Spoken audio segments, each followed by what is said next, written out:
Hello everyone, today we're doing a PS5 HDMI port replacement. As you can see, I've already got it removed, got the board prepped and port prepped, and we're also going to take care of the liquid metal displacement.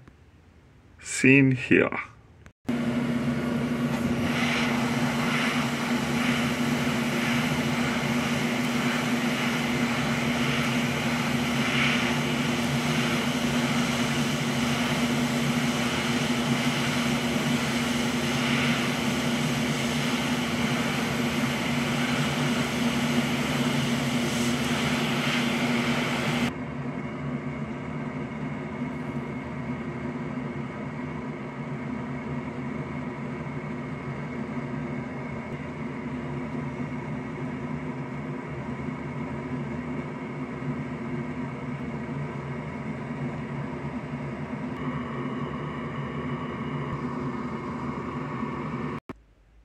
Test it out.